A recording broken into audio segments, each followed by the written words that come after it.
رب اللي يجي ربنا يوفقه ويكون الوضع احسن من الطريقه اللي احنا فيها دي.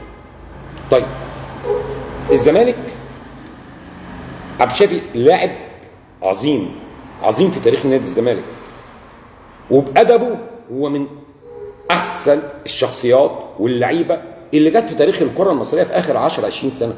لاعب ما عملش مشكله، ما عملش مشكله مع حد، ما بيتكلمش على حد، مركز زي ما الزمالك بيقول له بيلعب، ما بيتكلمش في فلوس، فلعيب محترم ويستاهل من الزمالك تقدير، والزمالك هيديله حقه اذا كان الزمالك بيرفض انه يعتزل او الزمالك عايز يديله منصب اداري. عبد الشافي في الحالتين هو يستاهله.